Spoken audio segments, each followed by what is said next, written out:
ગૃહ રાજ્યમંત્રી શ્રી હર્ષ સંઘવીના વરદ હસ્તે કચ્છના શિણાઈ ખાતેથી ₹19.82 કરોડથી વધુના પોલીસ પરિવાર અને નાગરિક સુરક્ષા સુવિધાલક્ષી વિવિધ માળખાકીય કામોનું ખાતમુહૂર્ત અને લોકાર્પણ.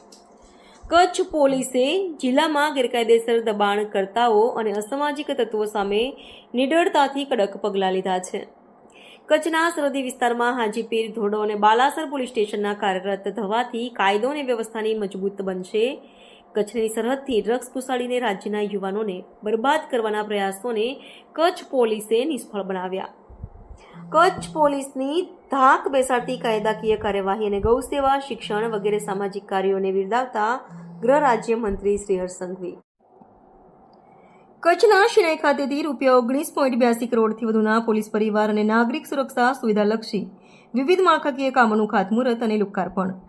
આ પ્રસંગે કચ્છ જિલ્લા પંચાયતના પ્રમુખ શ્રી જનકસિંહ જાડેજા, ધારાસભ્ય સર્વશ્રી માલતીબેન મહેશ્વરી, શ્રી કેશુભાઈ પટેલ, શ્રી ત્રિકમભાઈ છાંગા, શ્રી વિરેન્દ્રસિંહ જાડેજા, અગ્રણી શ્રી દેવજીભાઈ વડચંદ અને Dhavalbhai Acharya, Kutch border range IG Shri Chirag Kordia, marine task ફોર્સના ડીઆઈજી શ્રી રાજન સુશરા, પૂર્વ કચ્છ પોલીસ અધિક્ષક શ્રી સાગર બાગમારા, પશ્ચિમ કચ્છ પોલીસ અધિક્ષક શ્રી વિકાસ સુંડા, પ્રાંત અધિકારી શ્રી સુરેશ ચૌધરી, મામલતદાર શ્રી જહાદ સિંધી સહિત પદાધિકારીશ્રીઓ, અધિકારીશ્રીઓ, પોલીસ કર્મચારીશ્રીઓ તેમજ નાગરિકો મોટી સંખ્યામાં ઉપસ્થિત રહ્યા હતા.